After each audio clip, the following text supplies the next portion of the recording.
One of my favorite movies, Drive, came out 10 years ago this September. It's a neo-noir with a synth-heavy soundtrack that merges an 80s new wave style into a contemporary and fresh music production. Sort of like how the OWASP Top 10 keeps riffing on the same XSS chords, injection beats, and authentication arpeggios, while trying to create something relevant for a modern audience. But without Ryan Gosling. Which means this week we talk with Manish Gupta from ShiftLeft about strategies for how AppSec teams can help their DevOps peers successfully use tools to secure their code. In the news segment, OWASP charts its top 10, CISA outruns bad practices, Azure Escape swerves into containers, API tokens go retro, a crash of vulns in WhatsApp, Confluence, Node.js, and more. Rev the engine and stay tuned for Application Security Weekly. This is Security Weekly, for security professionals, by security professionals. It's the show to learn the latest tools, techniques, and processes necessary to understand DevOps, application security, and cloud security. Your trusted source for the latest application security news. It's time for Application Security Weekly. Is your mobile app really secure? New vulnerabilities pop up every day, and malicious actors look for easy targets on app marketplaces to exploit. Securing your app's valuable IP and data is critical. GuardSquare security solutions are built for developers and protect your app at every stage in the development lifecycle. Multiple layers of protection prevent reverse engineering and automatically detect tampering, making your app a difficult target for attackers. Learn more at securityweekly.com/GuardSquare. In any business today, there comes a moment, the moment you realize you can secure the code as fast as you write it. Instead of testing everything, you can just test the right things. It's not about tools, but intelligent risk management. That's the moment you choose Synopsys. Build secure, high-quality software faster. Visit securityweekly.com/Synopsys. Software supply chain attacks are continuing to expose vulnerabilities in organizations around the world. The time has come to focus your efforts on security for your software packages. Cloudsmith is the only cloud-native software package management solution for your enterprise. With Cloudsmith Continuous Packaging, you can securely deliver software across the globe and mitigate potential threats from entering your supply chain. With over 23 plus formats supported, Cloudsmith is the solution that engineers choose to safely deliver all of their assets. Reduce unneeded downtime and deliver with confidence. Start securing your software supply chain today by visiting securityweekly.com/Cloudsmith. This is episode 165, Rhymes with Drive, recorded September 13th, 2021. I'm your host, Mike Shima, and I'm here with John Kinsella. Hello, John. Mike, you're back. Good to see you. We missed you last week. I missed you last week, too. It's good to be back and talking about all things application security and a little bit of music thrown in there as well. The other thing we're talking about is some announcements, one of which is that InfoSec World 2021 is proud to announce its keynote lineup for this year's in-person event. Hear from Roger Herjavec, plus heads of security at the NFL, TikTok, U.S. Department of Homeland Security, Stanford University, and more. Plus, Security Weekly listeners save 20% on World Pass and main conference registration. Visit securityweekly.com/ISW 2021 to register now. And if you've missed any of our previously recorded webcasts or technical trainings, they are available as always for your viewing pleasure at securityweekly.com/on-demand. Manish has 15 plus years in cybersecurity. He was previously the Chief Product and Strategy Officer at FireEye, helping grow the company from approximately $70 million to more than $700 million in revenue. Prior, he was VP of Product Management for Cisco's $2 billion security portfolio. He also served as a VP/GM at McAfee, growing the network security business fivefold in 5 years. Hello, Manish. Thank you for joining us again. Hello, Mike. Good to be here. Well, it's good to have you back with us. And once again, we're talking about helping developers secure code.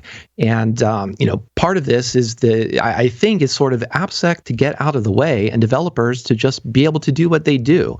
And that is write code, write secure code, but have the tools that let them do that well. So one of the things you've been looking at quite recently, I think, is how those tools can benefit, or let me put it this way, what a really good process for building secure software looks like. So what are some of the things that help that DevOps team actually create more secure code? Yeah, indeed. And, You're right, Mike. One of the things that us as ShiftLeft as a company and many others, we talk about technology and we talk about the differentiators.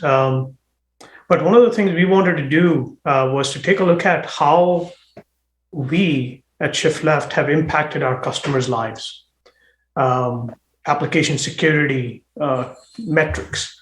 And so we recently published a report that we call the Shifting Left Progress Report, which essentially takes the data from all the customer scans that have happened on our product over the last 12 months.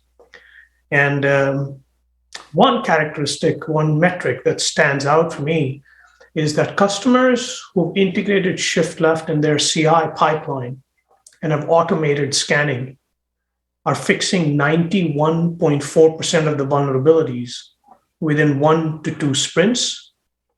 And within this customer base, each sprint is about a week to 10 days long. So we're talking about fixing 91.4% of vulnerabilities in about 3 weeks, which is huge, compared to another report that gets published once a year, which talks about how their customers fix 60% of the vulnerabilities in 1 year.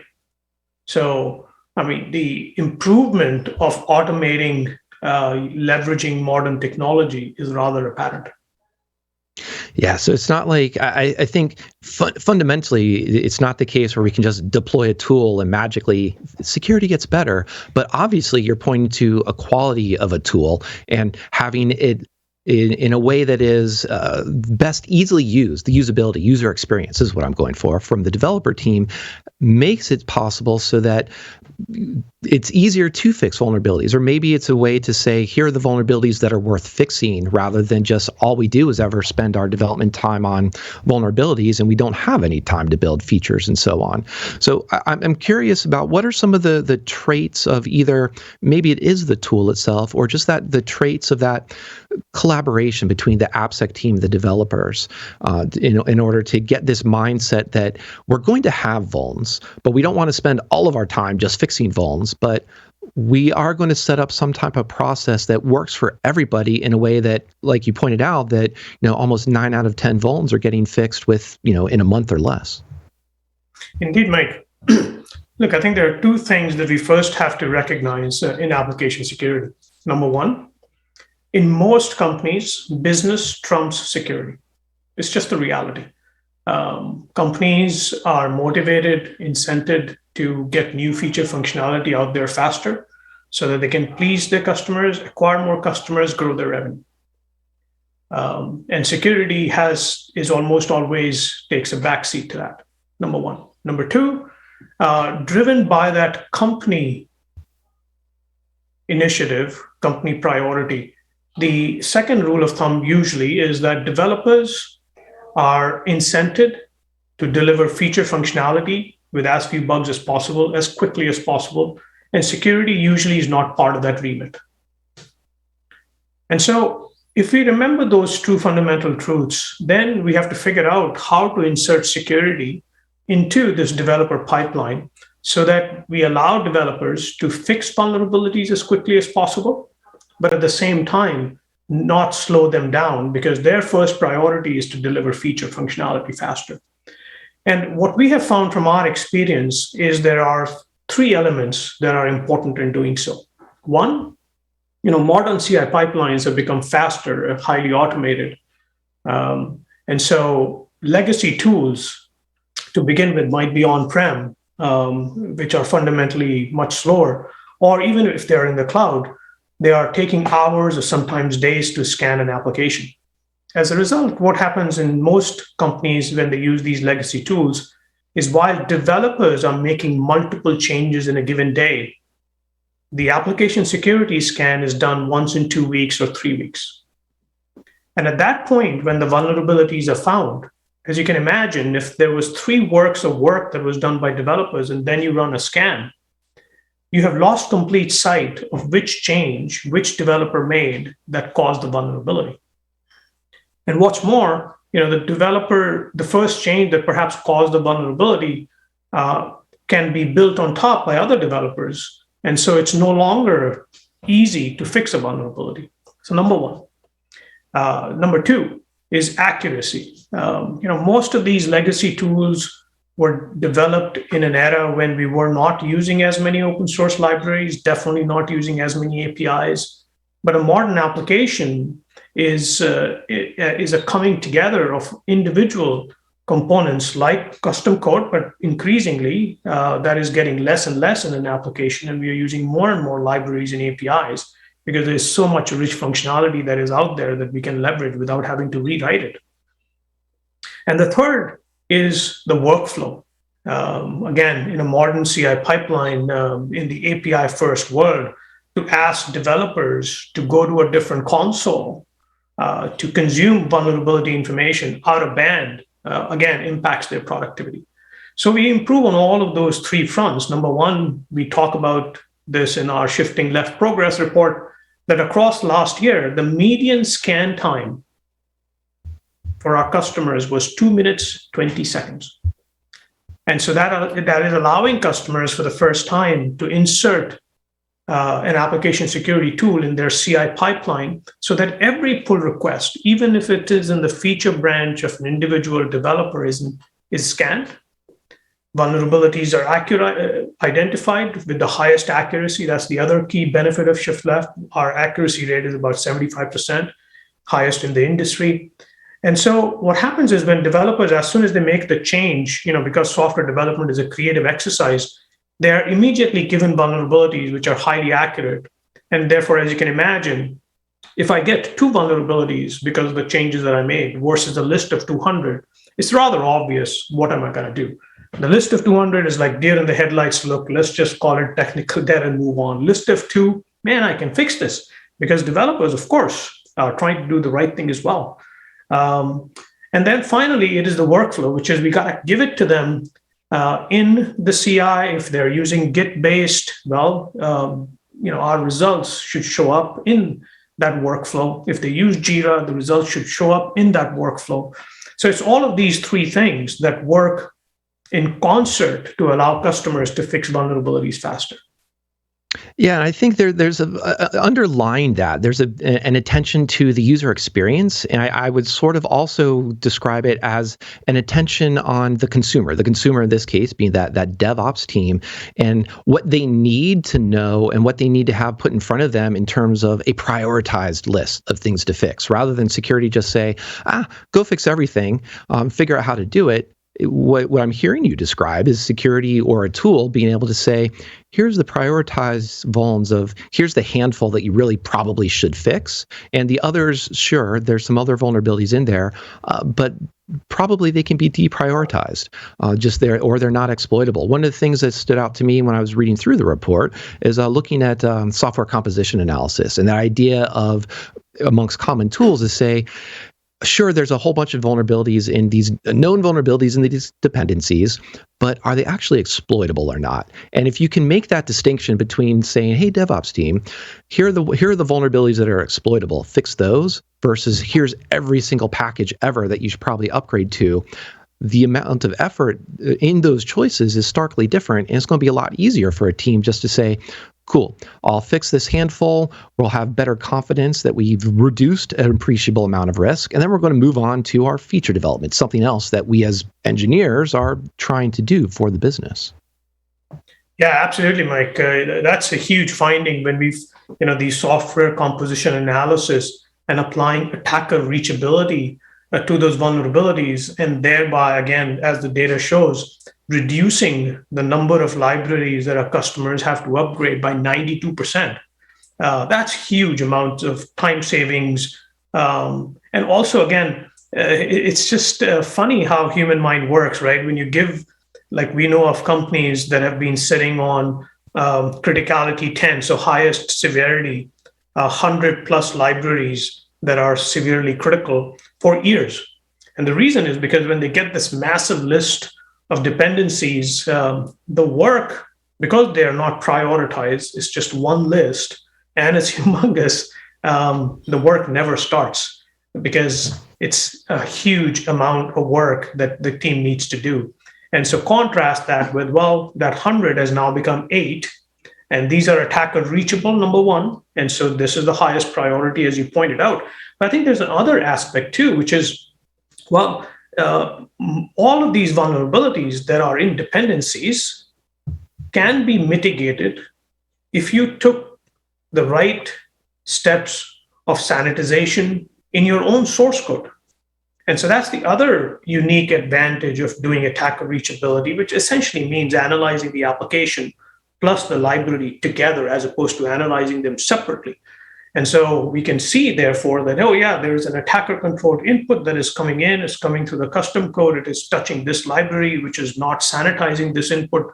I can either upgrade this library if it is easier for me to do so, but if it is not so much easier for me to do so, maybe I can sanitize this in my own custom code. And now suddenly I've mitigated this vulnerability. And so, yes, I think prioritization, both for open source libraries, plus even for general vulnerabilities, is important. Like I'll give you another example. We find that especially brownfield customers, meaning customers who've been using some legacy tool for some time and then move to ShiftLeft, usually what they do, which in hindsight seems obvious, is they say, well, we're going to install ShiftLeft, we're going to start automating scanning of applications, scanning of code using ShiftLeft. And what we will first do is not worry about the technical debt. What we will first do is make sure that we are getting better and faster at fixing new vulnerabilities that are created. And so again, as the report shows, that our customers fix new vulnerabilities at about 2 times faster rate than technical debt. And so next time when we publish a similar report, I can't wait to see how these customers who've gotten far better at fixing new vulnerabilities, are they going back now and handling technical debt? So that's interesting because it sounds like an honestly kind of an optimistic approach or a positive approach to security, in the sense of, here's a collaboration. We want to fix some bugs, or we want to build the muscles, exercise the muscles and the processes to fix bugs quickly, and we're just doing that with the ones that are getting introduced, and then going into that long backlog potentially of tech debt. So I'm curious, switching a little bit from the tool itself, how does an AppSec team approach DevOps, or call it DevSecOps? Maybe the title doesn't even matter really, but how do they start to build that collaboration? And it sounds like there is some trust of having a good tool to anchor that, but there's got to be some more around having that conversation about the workflows, about processes, about prioritization even. What have you seen as successful conversations to build that relationship between these teams? Yeah, that is another very positive evolution that we've seen in our customers. What we find is that before, when customers are using legacy tools, application security persona is more of a doer. We define it as a doer. Essentially, what that means is these people are just running around trying to do as much as they possibly can. What does that mean? What are some of the things that they're doing? Well, if they have an on-prem tool, they're spending time in managing and maintaining that tool. If they are fortunate enough to at least use a legacy cloud-based tool, at least that problem kind of goes away for them. But the second thing that they're spending a lot of time on is just prioritizing which applications to scan. I mean, in today's day and age, that just sounds comical, but that is essentially what many of these AppSec people are having to do. Why? Because their tools take so long to scan. They don't want to have to tell developers, oh yeah, you just created this application, I'll give you a result, and you want me to scan it? Well, wait 3 days because there are so many other applications. So they're constantly prioritizing it. And then once these tools create this long list of vulnerabilities, let's just call it 100 vulnerabilities, and then they know, man, my development team is already pretty stacked. They're already very busy. So I cannot go to them with 100 vulnerabilities. So let me sift through this list of vulnerabilities myself to perhaps somehow find the top 10 that they should go fix.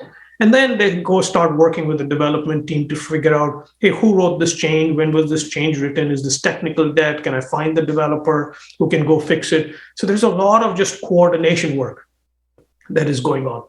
Now, imagine what happens is once these customers start using ShiftLeft, all of these problems that I just talked about go away. There is nothing to maintain. There is no need to prioritize because everything can be scanned in seconds to minutes and results given to the developer right in their own workflow. And then what we see is AppSec becomes an enabler. And what that means is, kind of like the very essence of DevSecOps, which is developers now, because they're seeing these vulnerabilities, some developers who are not trained on security, who are not used to application security, then I start asking questions like, marketing team asked me to give them, customer data, like, who's logging in, how many times, what features are they using?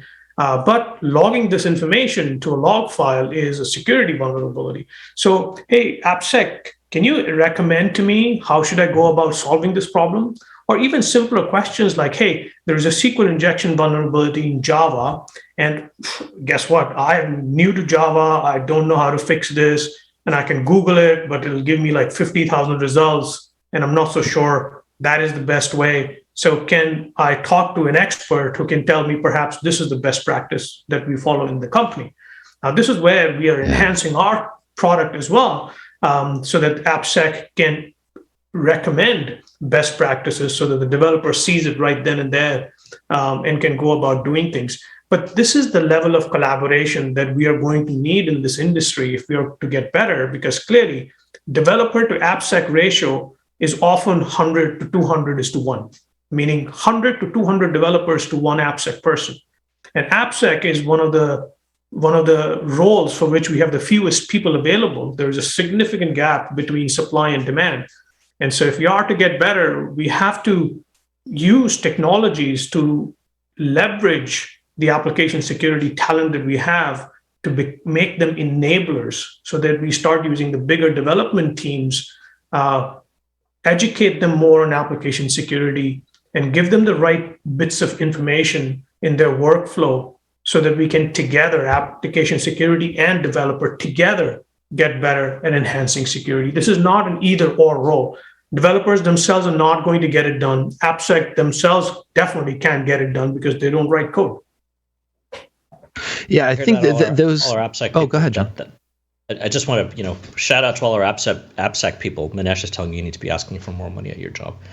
But seriously here, Manish, I'd really love you to, if we can, spend another minute or so. Can we dig deeper into what you're just talking about? And what's been on my mind the last few minutes is, you're out there, you're a startup, you're canvassing, looking for new customers. You're probably a little more in touch with this particular area of the market right now than some of us are.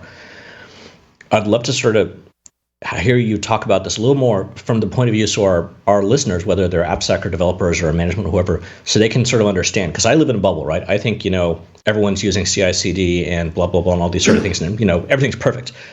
What, if you think about, who you've talked to over the last, say, this year, how many are even close to having CI/CD or having something like that in place? How many still have the build cycle, which takes an hour to run? What does the world look like from what you're seeing out there? Yeah, great question, John.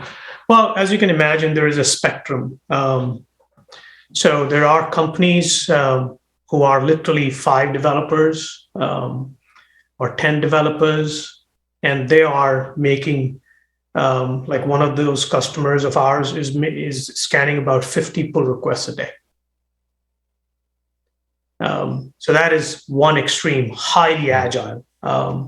And when you and these companies tend to be young, they don't have a lot of technical debt, and it's great to see them adopting application security tools early, because the quality of code that they're putting out is phenomenal.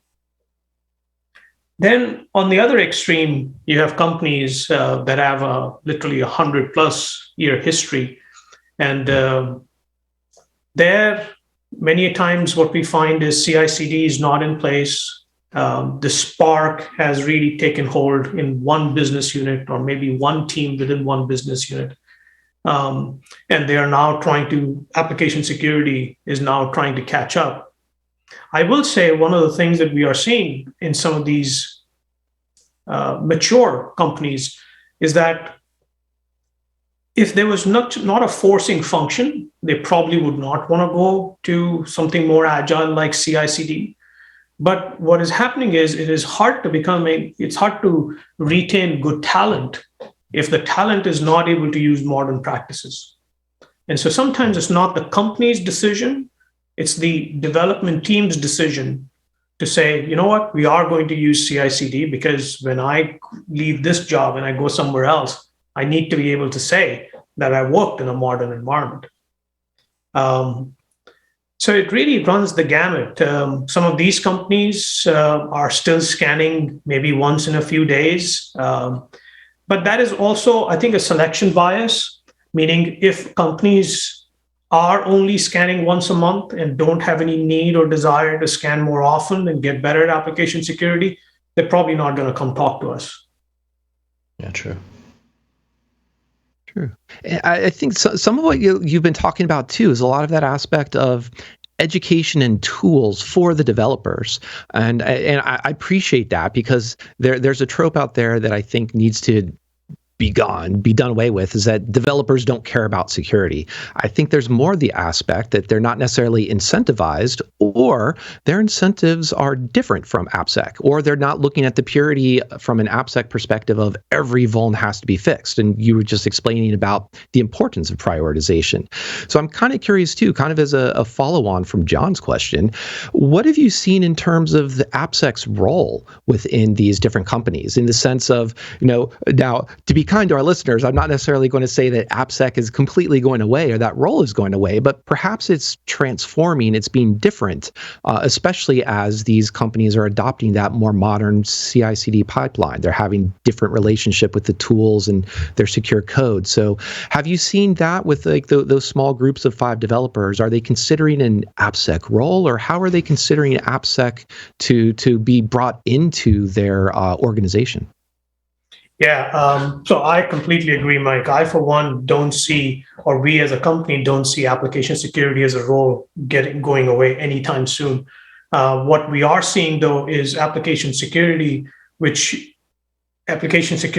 and developer, they were kind of like 2 different silos connected by a straw. And that straw was like, hey, scan once in a month, and that report that got published with 100 vulnerabilities.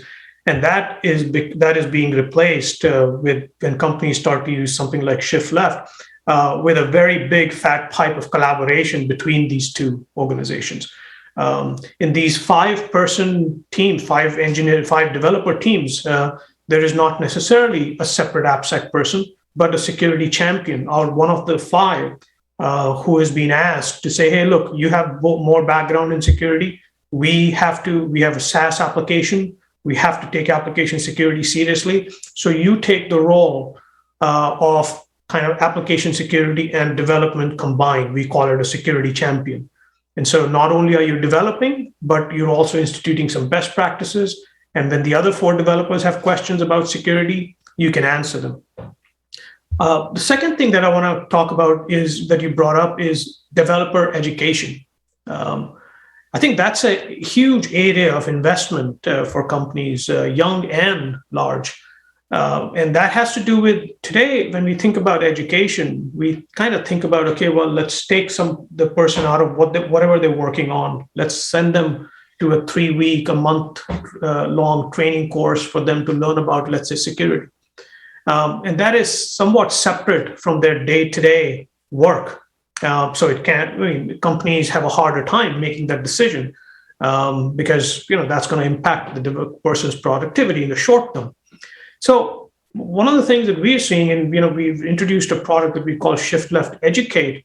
The idea here is when a developer, I'll use the earlier example, finds a SQL injection vulnerability in Java application, how can we provide that developer like 5 to 10 minute video-based training on, hey, this is what this vulnerability means. This is why it manifests itself. This is what happens if you don't fix it. And this is how you go fix it. Now, this is in your own code. So there is no sort of example code that is being taken off to explain to you. This is in your own code. And so what happens is, as a result, you learn, you fix the vulnerability. And because that's another pull request, we scan it right away. And so you get immediate feedback also to say whether what you've learned, did you apply it properly? And so imagine replacing 3-week training course with these snippets of education, which are delivered at the right time, to keep the developer productive, as well as teach them about security in their own code.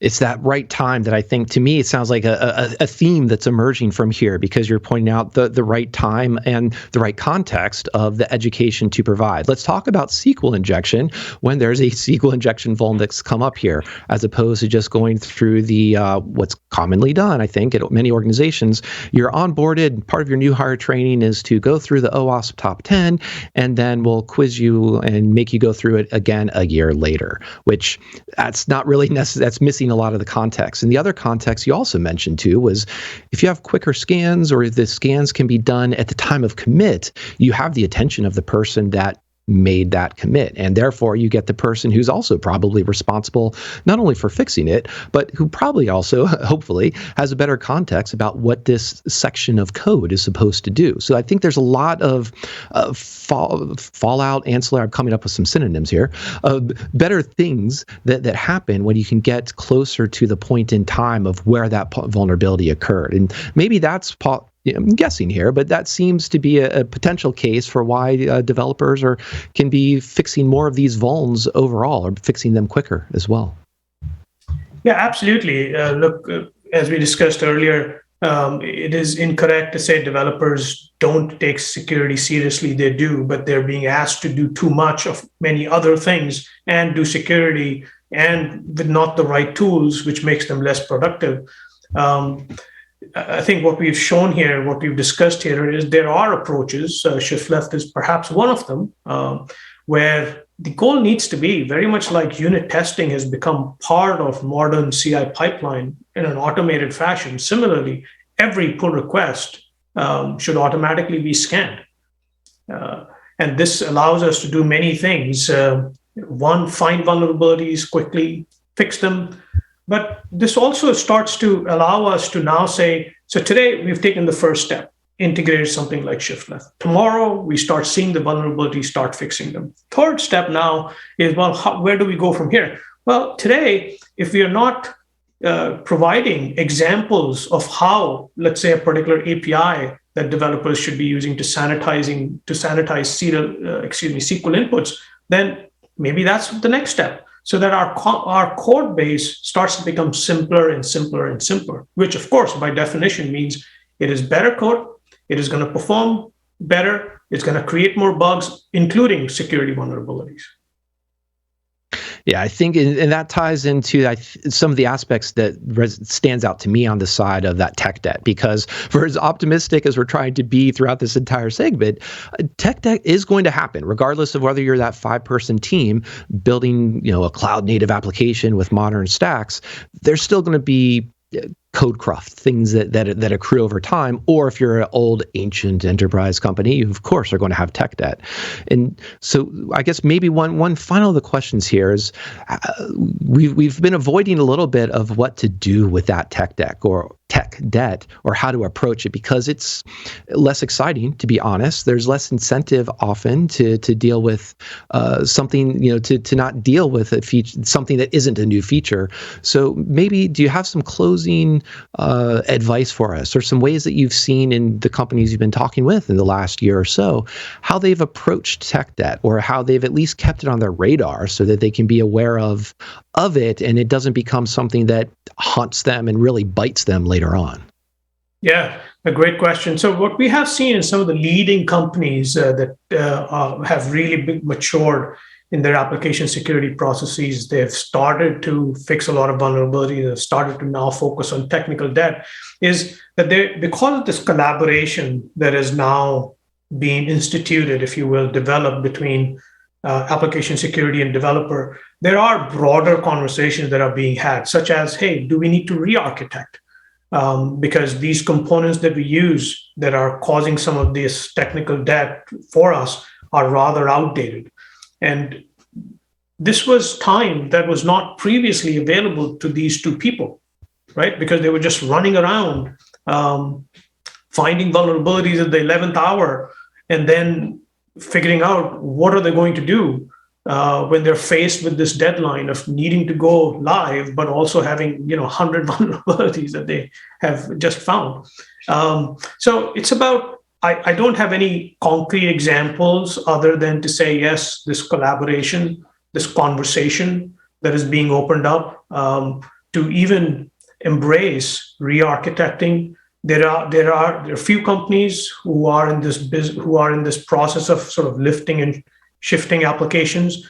They're going from monoliths on-prem to sort of moving to the cloud, and realizing, because some of the recent executive order has even more encouraged customers to ask questions like, hey, tell me how many libraries in your application are vulnerable. And when they land up giving a list of 100 that are critical, Sev 10 criticality vulnerability, they look really bad. And so now using attacker reachability, giving a fewer set of vulnerabilities, but also then talking about, look, this is a Sev 10 criticality vulnerability in a library that we've been using for 10 years. And so how do we refactor our code in order to eliminate this? But these things take time, as you can imagine, for code that has been around for quite a long time. Indeed. And time is fleeting for all of us as we come up here to the end. I want to say thank you for joining us, Manish. This was a good conversation. Thank you, Mike. Thank you, John. Good to see you guys as always. Also want to give a shout out to John as well. Thank you. And if you'd like to learn more about ShiftLeft, visit securityweekly.com/ShiftLeft. Right now, we're going to take a quick break and return with news of the week.